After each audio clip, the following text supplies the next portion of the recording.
Everyone, welcome to RJ skill the versatile world. हम लोग बातें कर रहे हैं सिविल सर्विस एग्जामिनेशन यूपीएससी की बातें कर रहे हैं। देखिए, हम लोगों का जो टॉपिक चल रहा है वो है प्रस्तावना।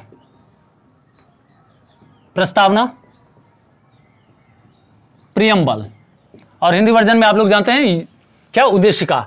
हम लोगों का जो टॉपिक चल रहा था वो क्या है, संविधान का उद्देश्य। संविधान का उद्देश्य, जिसमें हम लोगों ने देख लिया था क्या, संपूर्ण प्रभुत्व संपन्न समाजवादी पंथ निरपेक्ष। अब हम लोग बातें कर रहे हैं लोकतंत्रात्मक की। समझिएगा कि लोकतंत्रात्मक यानी डेमोक्रेटिक की बातें कर रहे हैं। लोकतंत्रात्मक, डेमोक्रेटिक, है ना। तो आप लोग एक बचपन में पढ़े होंगे लोकतंत्र, है ना। क्या पढ़े थे? लोकतंत्र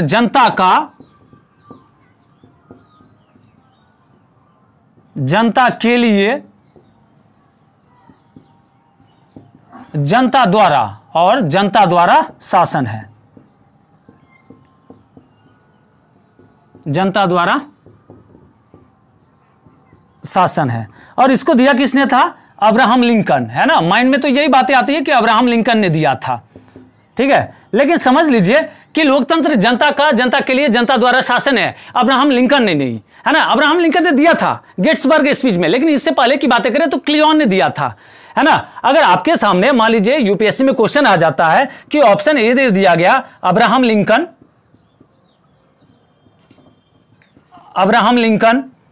क्लियोन, ठीक है,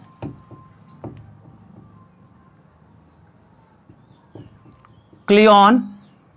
सी दे दिया मान लीजिए पाइथागोरस, और डी दे दिया प्राउस्ट। तो किसने दिया था?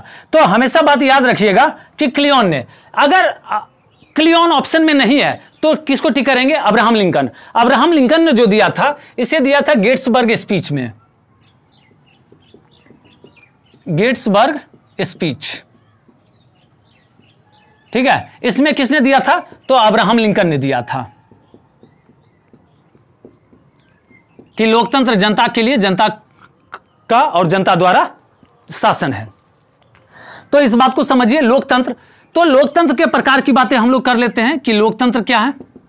लोकतंत्र, तो देखिए लोकतंत्र की बातें करें तो एक तो होगा प्रत्यक्ष लोकतंत्र। एक क्या होगा?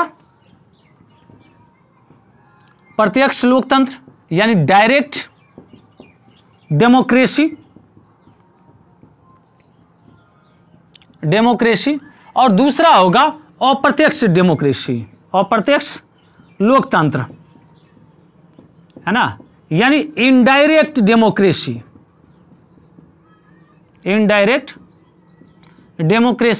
या फिर कह सकते हैं क्या इसी को, दूसरा क्या, प्रतिनिधि मूलक लोकतंत्र, यानी रिप्रेजेंटेटिव,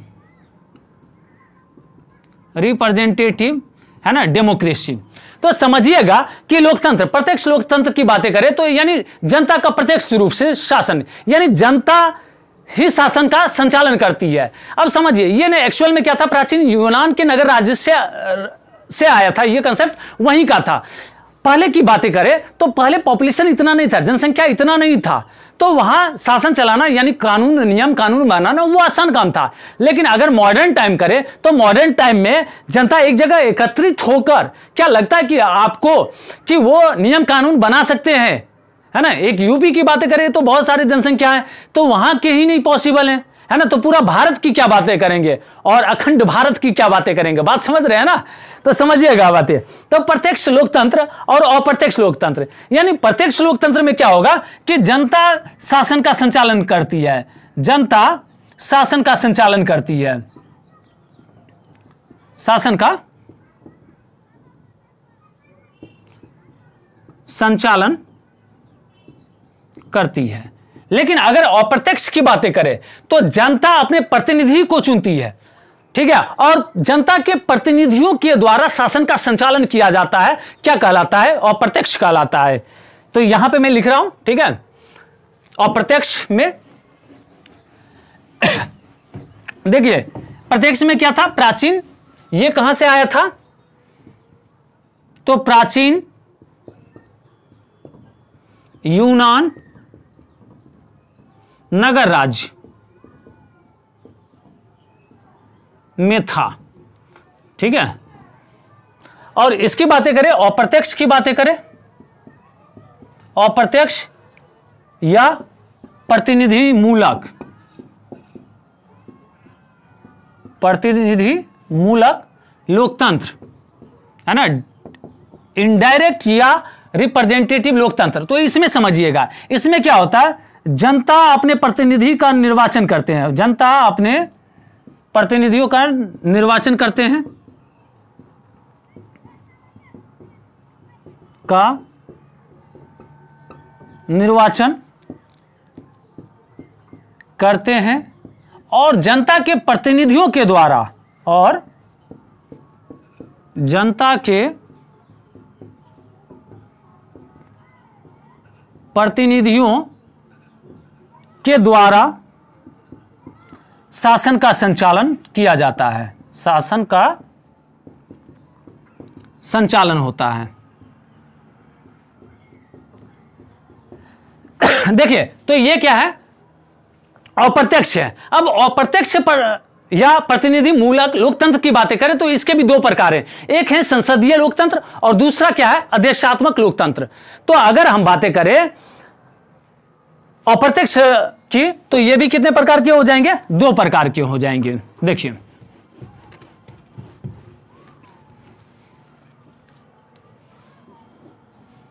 अप्रत्यक्ष लोकतंत्र, अगर हम इसकी बातें करें तो ये क्या हो जाएंगे? एक तो हो जाएंगे संसदीय, है ना, जो कि आप लोगों को पता होगा कि भारत में कैसा लोकतंत्र है? तो संसदीय लोकतंत्र है। और अमेरिका की बातें करें तो यहां पे कैसा है? अध्यक्षात्मक लोकतंत्र है।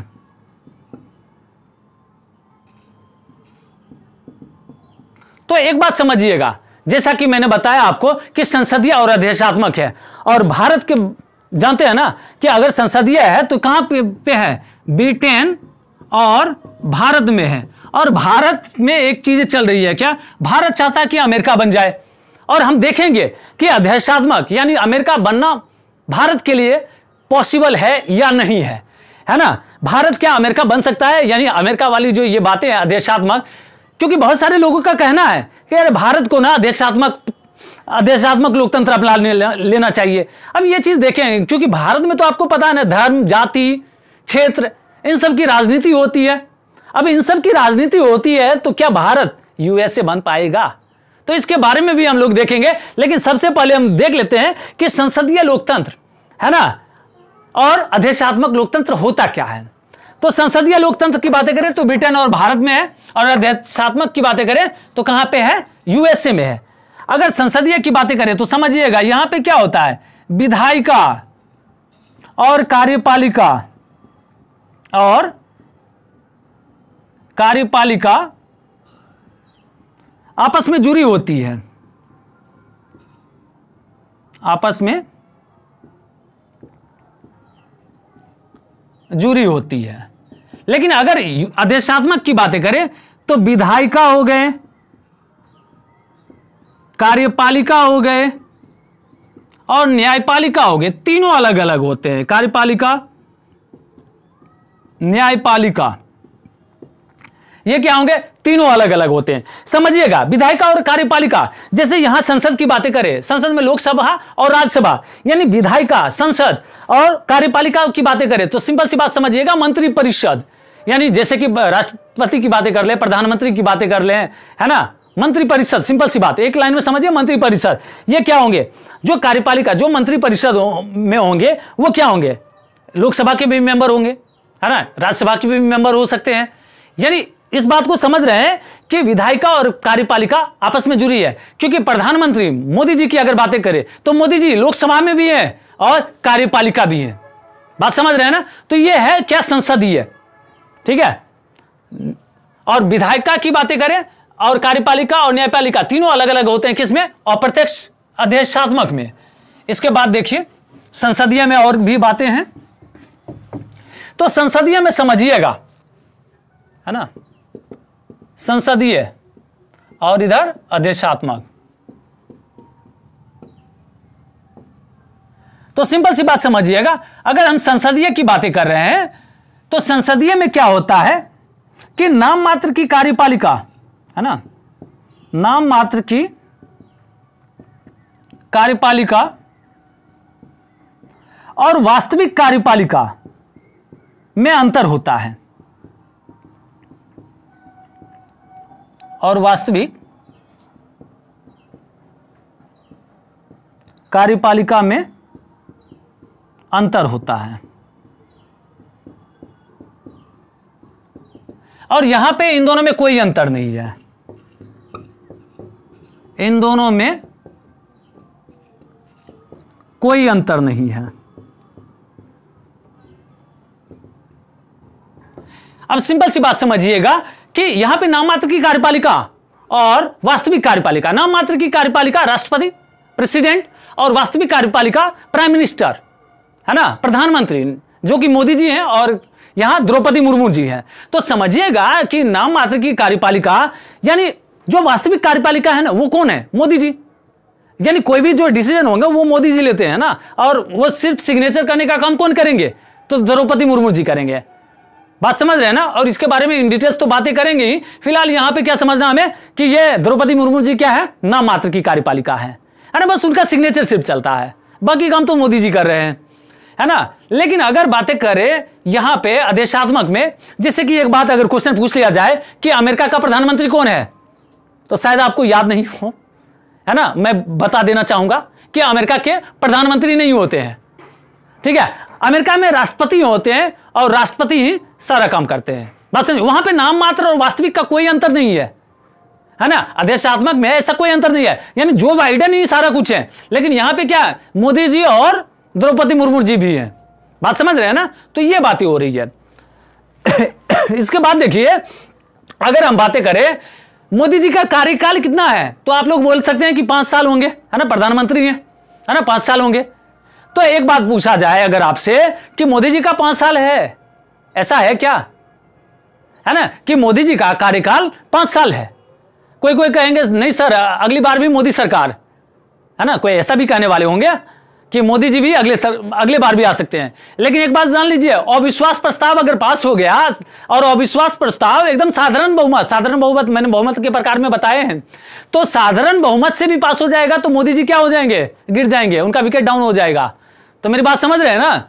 तो यहां पे कार्यपालिका का कोई निश्चित कार्यकाल नहीं होता है संसदीय में, यानी भारत में कभी भी जा सकते हैं मोदी जी, है ना, अस्थायी है। मतलब ऐसे नहीं कि 5 साल 10 साल ऐसे 5 साल, ऐसा कुछ नहीं है। तो यहां पे क्या होगा, सिंपल सी बात समझिएगा कि कार्यपालिका का कार्यकाल निश्चित नहीं होता है। कार्यपालिका का कार्यकाल निश्चित नहीं होता है, यानी कभी भी इनका विकेट डाउन हो सकता है ना। कार्यपालिका का कार्यकाल निश्चित नहीं होता है, नहीं होता है। और यहां पे समझिएगा कि इनमें कार्यपालिका का कार्यकाल निश्चित रहता है। कार्यपालिका का कार्यकाल निश्चित होता है, निश्चित होता है। समझिएगा, अगर जो बाइडेन की बातें करें 4 साल होंगे, वो निश्चित है ना।